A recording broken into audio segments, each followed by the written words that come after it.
Bertemu kembali dalam cerita di sebalik berita tatkala kita masih lagi memerangi wabak COVID-19 yang agak masih lagi serius di serata negara. Kita juga menggerakkan dan mempercepatkan dan memperluaskan inisiatif vaksinasi di seluruh negara. Ini adalah angka terbaru yang dikongsikan oleh JKJAV, Jawatan Kuasa Khas Jaminan Akses Bekalan Vaksin COVID-19, di mana yang seperti yang kita boleh lihat di situ. Mahu fokus pada satu, iaitu yang pertama sekali, negeri Perlis, negeri yang kecil tetapi impaknya boleh menjadi besar. Kita lihat di situ angka pendaftaran kumulatif vaksin COVID-19 di Perlis masih lagi sedikit, iaitu sekitar 83,000 setakat semalam. Jumlah dos yang diberikan hampir 47,000 dos.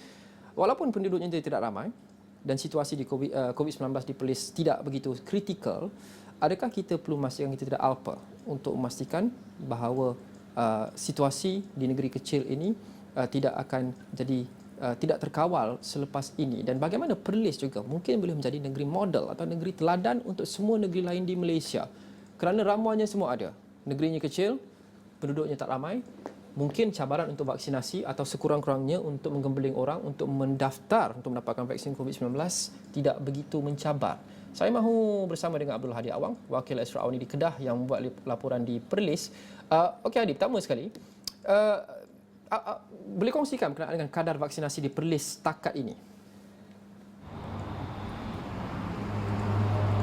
Okey, Luqman, seperti dimaklumkan Luqman mengenai laman web yang dikeluarkan oleh vaksin COVID sebentar tadi, senarai vaksin COVID, senarai pendaftaran bagi rakyat negeri Perlis yang mendaftar COVID ataupun individu yang layak menerima vaksin COVID-19 bagi negeri Perlis adalah setakat ini sebanyak 82,900 lebih, iaitu hampir merangkumi ataupun hampir menerjah ke angka 83,000, dan jumlah berkenaan merupakan hanya 44% daripada jumlah keseluruhan 188,200 individu yang berusia 18 tahun ke atas yang layak menerima vaksin di negeri Perlis. Tapi yang boleh dipuji oleh pelaksanaan bagi kita panggil proses suntikan di negeri Perlis adalah kadar individu yang menerima suntikan vaksin. Difahamkan adalah 22,000 individu yang menerima vaksin, sama ada bagi dos pertama dan ataupun bagi dos kedua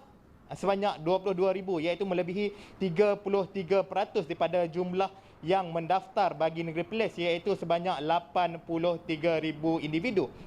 Dan itu antara sedikit sebanyak angka yang boleh saya maklumkan berkenaan dengan proses pendaftaran vaksin COVID-19 bagi program imunisasi COVID-19 PIK bagi fasa kedua di negeri paling utara di tanah air ni, Luqman. Kita bukan nak mengatakan bahawa inisiatif untuk menggerakkan vaksinasi di Perlis ini tidak mencabar. Ada cabaran-cabarannya sendiri, tapi perlu juga kita ingat bahawa negeri ini adalah negeri yang kecil, penduduknya tidak ramai, tapi kadar pendaftaran vaksinasinya masih lagi agak rendah, terutamanya kalau kita bandingkan dengan jumlah penduduknya, tidak sampai separuh, 44%.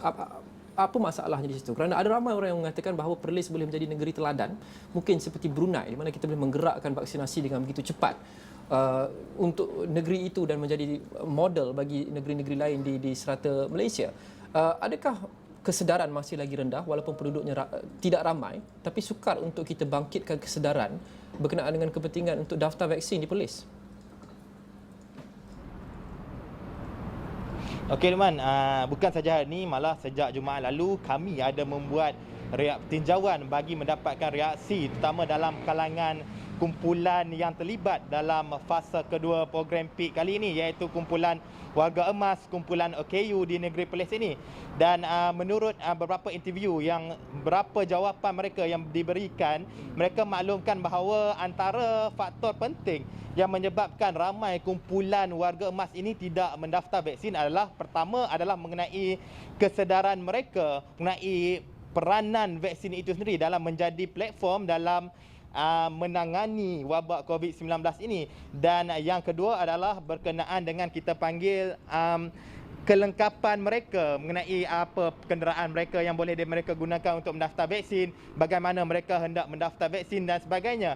Dan salah satu interview yang saya dapat pada Jumaat lepas, mereka mengatakan bahawa ada antara mereka tidak tahu antara jenis-jenis vaksin, tidak dapat membezakan jenis-jenis vaksin. Apa itu AstraZeneca, apa itu Sinovac, apa itu vaksin Pfizer. Jelas mereka tidak kisah sebenarnya nak ambil vaksin apa, tapi yang penting vaksin itu selamat. Itu menunjukkan tahap kefahaman mereka mengenai proses ataupun jenis-jenis vaksin ini tidak diterima secara menyeluruh, selain mereka menjelaskan bahawa pihak-pihak berwajib harus turun padang menerangkan kepentingan vaksin itu, kerana berita benar mengenai vaksin adalah sama banyak dengan berita palsu mengenai vaksin ini sendiri, yang mereka sendiri tidak tahu dapat membezakan mana yang betul, mana yang palsu. Seperti di Kedah, di Perlis ini, antara yang tular mengenai berita-berita palsu adalah berita mengenai Mak Teh yang disuruh minum ayak nyok dan sebagainya.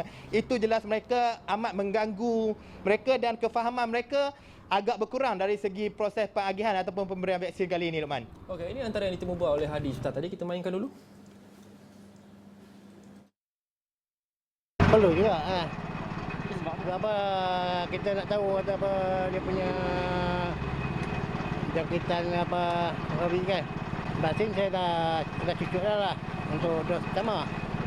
Cuma tunggu untuk dos kedua lah. So, macam mana vaksin ni? Apa pandangan abang? Vaksin ni bagus ya. Bukan kata apa untuk diri kita dan orang lain lah kan. Tapi harapan memang sekarang ni buat orang kata apa, dia buat untuk dewan-dewan apa semua, dia buat untuk daftar vaksin, dan dia bagi tarikh, dia akan keluarkan tarikh bila dia kata apa, kita pergi cucuk lah. Saya sudah mendaftar tapi belum mendapat keputusannya lagi. Pandangan saya untuk vaksin ni, ia elok untuk semua lah.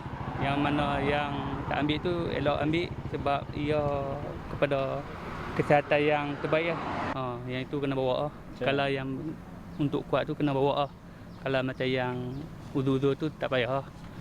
So pemimpin setempat kena ambil. Tu pemimpin setempat kena ambil tindakan lah macam mana kan. Jadi ini antara persoalannya, kerana Perlis bukan satu negeri yang besar. Dari segi politiknya juga 3 kerusi parlimen, 15 kerusi Dewan Undangan Negeri, tapi kesedaran dan berleganya berita palsu masih lagi sukar untuk dikawal walaupun dalam satu kelompok yang agak kecil secara relatifnya berbanding dengan negeri-negeri lain di serata Malaysia. Apa peranan ahli parlimen dan ADUN? 3 orang ahli parlimen sebagai contoh, 15 orang ADUN untuk sekurang-kurangnya membantu untuk meningkatkan kesedaran berkenaan dengan kepentingan untuk mendaftarkan diri untuk vaksin, peringkat pertama. Kemudian peringkat kedua adalah untuk membawa golongan-golongan ini, khasnya mereka yang sukar untuk bergerak ke pusat pemberian vaksin, warga emas dan sebagainya, ke tempat vaksin. Bagaimana peranan MP, ahli parlimen dan ADUN di negeri kecil ini boleh ditambah baik?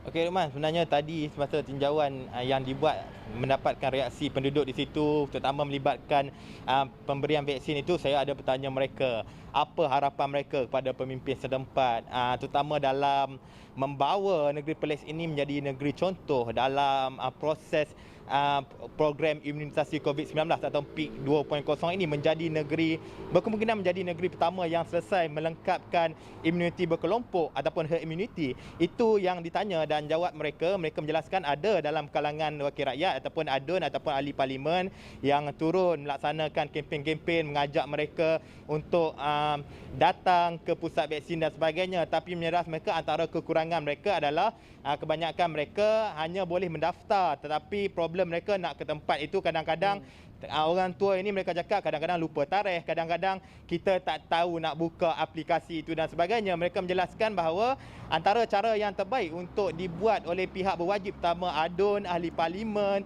dan pemimpin-pemimpin setempat, MPKK, JPKK dan sebagainya adalah dengan mewujudkan program PIK itu di lokasi, di kampung-kampung, di Dewan Orang Ramai, bawa seramai mungkin orang-orang tua datang situ mendaftar vaksin, dan proses pemberian vaksin itu diagihkan di kawasan Dewan Orang Ramai itu sendiri. Itu bagi memudahkan mereka daripada keluar ke tempat-tempat lokasi vaksin yang kadang-kadang jaraknya walaupun negeri Perlis ini kecil, kadang-kadang melebihi 20 ke 30 minit. Itu yang jelas mereka, dan mereka turut menyatakan bahawa antara lagi kelemahan terutama bagi melibatkan golongan-golongan warga tua yang uzur. Mereka kadang-kadang nak bangun, nak duduk atas kerusi pun tak larat. Mereka menjelaskan bahawa apabila nak dibawa kumpulan-kumpulan uzur ni ke dewan-dewan ataupun pusat vaksin ni agak sukar. Jadi pihak berwajib, pihak kesihatan ataupun adun-adun ini perlu mengambil tanggungjawab, turun sendiri ke rumah, daftar sendiri dan pemberian program pemberian vaksin itu diberi sendiri di rumah-rumah kumpulan-kumpulan warga emas yang uzur ini agar dapat bukan saja melengkapkan program imunisasi ini dalam kalangan kumpulan-kumpulan orang tua yang boleh datang ke pusat vaksin itu sendiri, yang tak boleh datang yang uzur itu sendiri pun juga dapat menerima vaksin seperti orang-orang lain. Dan antara kekesalan bukan saja orang tua tapi kumpulan-kumpulan muda adalah tarikh untuk mereka menerima vaksin. Manakala ada yang mengatakan bahawa mereka telah mendaftar sejak bulan 3 lalu, bulan Mac lalu, tapi sehingga kini masih belum mendapatkan tarikh bagi temu janji untuk menerima suntikan vaksin. Dan negeri Perlis ini sebenarnya, Luqman, tidak seperti Pulau Pinang, Kuala Lumpur dan sebagainya ada pendaftaran pembukaan senarai vaksin seperti pembukaan AstraZeneca yang jam seperti sebelum-sebelum ini. Mereka sini tak ada sebenarnya. Takkan kerajaan perlu membuat sesuatu, takkan nak membiarkan mereka ini menunggu dan terus menunggu untuk mendapatkan satu tarikh yang masih belum pasti lagi bagi mereka untuk menyertai ataupun menerima program suntikan COVID ini, Luqman. Itu satu cabarannya, tapi cabaran bagi pihak penerima juga ada, seperti yang kita lihat tadi dalam visual ataupun yang dikongsikan. Ramai warga emas, segmen populasi yang agak besar di Perlis, dan hanya 5 hari lepas disahkan lebih 3,000 orang tidak hadir menerima suntikan. Mereka buat appointment, mereka buat janji temu tapi mereka tidak hadir. Jadi kita mahu cuba identifikasi, kita cuma mahu kenal pasti di mana kesalahannya, kerana kita lihat mungkin wujud kealpaan dalam kalangan segelintir masyarakat. Bukan kita nak stereotip kepada warga emas, tapi mereka mungkin kurang tahu teknologi atau kurang sukar untuk bergerak. Mungkin ada antara mereka yang masih tidak percaya atau tak pandang vaksin sebagai penting. Tapi kita juga faham sebagai contoh SOP untuk solat berjemaah di surau dan sebagainya masih lagi dibenarkan 12 orang, 13 orang. Melihat kepada sentimen ini yang mereka mungkin tidak begitu ambil penting, segelintir saja berkenaan dengan vaksin ini, adakah kita ada wujud kekhawatiran sebagai contoh kalau kita benarkan mereka masih lagi bersolat jemaah dan sebagainya untuk masih lagi ikut SOP untuk bersolat jemaah? Adakah pemantauan itu ada di situ untuk memastikan semua berdisiplin untuk ikut SOP? Itu yang dirisaukan, Luqman, sebenarnya apabila ada dalam kalangan kumpulan warga emas ini tidak menerima vaksin, ada dalam kalangan mereka menerima vaksin tapi mereka ini merupakan kumpulan yang terlibat dalam aktiviti keagamaan seperti yang datang ke surau-surau atau masjid, terutama melibatkan ahli jawatan kuasa masjid dan sebagainya. Dan saya difahamkan di negeri Kedah dan negeri Perlis ini sebenarnya, Luqman, ahli-ahli jawatan kuasa masjid ini sebenarnya diberi keutamaan untuk menerima suntikan vaksin. Seperti saya tanyakan tadi kepada Exco Agama Negeri Kedah dalam beberapa interview sebelum-sebelum ini, dia menjelaskan bahawa ada antara masjid yang di beberapa mukim yang berisiko telah menerima AJK masjid tersebut telah secara keseluruhan 12 hingga 15 orang AJK masjid secara keseluruhan telah menerima suntikan vaksin ini. Mereka diberi keutamaan untuk menerima vaksin ini, manakala antara yang dibenarkan untuk hadir ke solat berjemaah dan juga solat Jumaat adalah dalam kalangan AJK masjid saja sepanjang PKP kali ini, Luqman. Itu yang saya difahamkan, dan sudah pastinya dalam nak menangani wabak COVID-19 ini, terutama dari kluster-kluster keagamaan, peranan yang perlu dimainkan bukan saja dari pihak penguatkuasa, malah individu yang hadir ke masjid itu sendiri.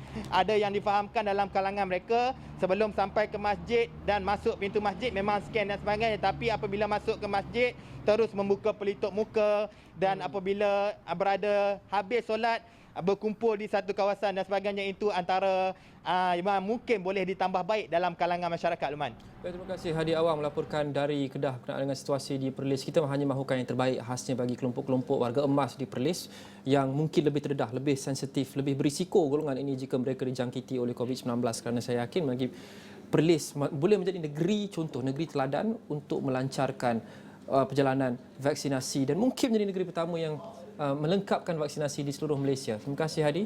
Itu saja untuk cerita hari ini. Terima kasih kerana menonton. Kita jumpa lagi. Assalamualaikum.